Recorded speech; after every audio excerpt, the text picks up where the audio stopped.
Hello বন্ধুরা, good morning. আজকে তোমাদের সাথে শেয়ার করতে চলে এসেছি মায়ের হাতের রান্না। আজকে মায়ের হাতের রান্না পর্ব একে কী থাকছে বলো তো? আলু পোস্ত। হ্যাঁ, 5 ফোড়ন দিয়ে আলু পোস্ত। এটা কিন্তু একদম ইউনিক রেসিপি।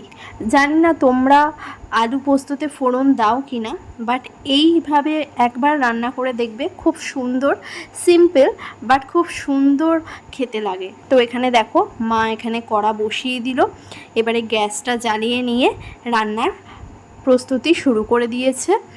আর উপকরণ তো দেখেই নিলে, আলু ওইভাবে কাটা রয়েছে ডাইস করে, আর এখানে পোস্ত আর কাঁচা লঙ্কাটা বেটে নেবে। এখানে মা কড়াইতে তেল দিয়ে দিয়েছে, এর পরেরটা দেখতে থাকো। সামান্য অল্প একটু দিচ্ছি,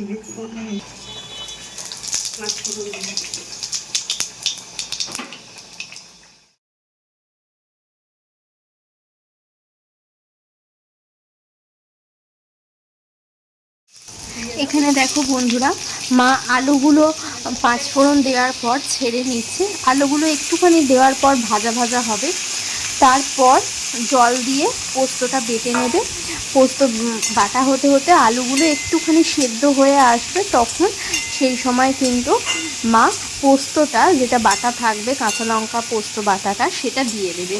তো চলো বন্ধুরা, তোমরা দেখতে থাকো। এবারে এই পর্যায়ে মা কিন্তু আলুগুলো ভাজার জন্য, যাতে একটু ভাজা ভাজা হয়, তার জন্য নুন দিয়ে দিল পরিমাণ মতন। তোমরা তোমাদের পরিমাণ মতন নুন দিয়ে দেবে। আর এটা মা ফোড়ন দিয়ে করছে, এটা কিন্তু দারুণ খেতে লাগে, আর সত্যি কথা বলতে দারুণ হয়েছিল। এই পর্যায়ে দেখতেই পাচ্ছ আলুগুলো একটু ভাজা ভাজা হয়ে এসছে। তো এখন মা জল দিয়ে দেবে পরিমাণ মতন, সামান্য একটুখানি জল দিয়ে দেবে, যতটা তোমরা আর কি ঝোল রাখতে চাও, বা আলুগুলো সেদ্ধ হতে যতটা জল লাগে সেই রকম অনুযায়ী জল দেবে। তো এদিকে দেখো জলটা দিয়ে আর কি আলুগুলো সেদ্ধ হতে দেবে, ঢাকা দিয়ে দেবে, 5-7 মিনিট ঢাকা দেওয়া থাকবে।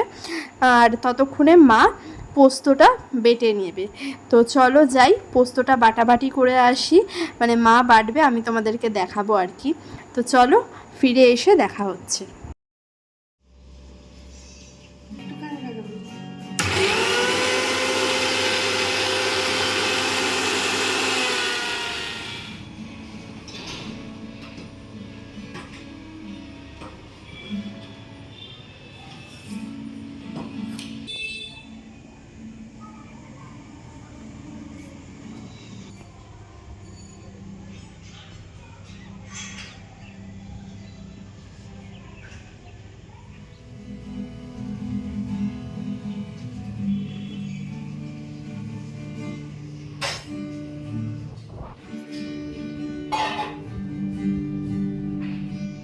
এখানে দেখো বন্ধুরা, আলুটা মোটামুটি সেদ্ধ হয়েই এসেছে।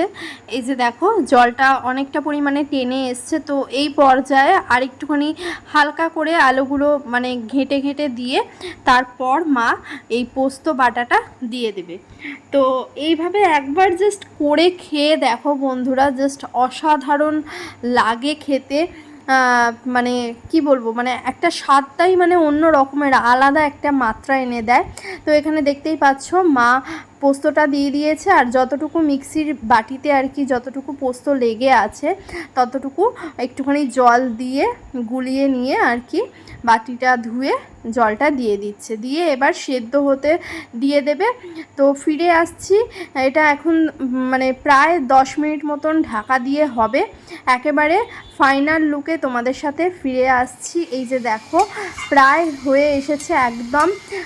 এই পর্যায়ে মা কিন্তু আরেকটুখানি নুন দিয়েছে, কারণ চেখে মায়ের মনে হয়েছিল যে আরেকটু নুন লাগবে। তোমরাও কিন্তু অবশ্যই নামানোর আগে দেখে নেবে যে সব ঠিকঠাক আছে কিনা স্বাদ অনুযায়ী। আর নামানোর ঠিক 5 মিনিট আগে একটুখানি কাঁচা সর্ষের তেল এইভাবে ছড়িয়ে দিলে আলাদা মাত্রা অ্যাড করে। আমি আজকে নিরামিষ আলু পোস্ত করলাম, তোমাদের কেমন লাগলো জানাবে।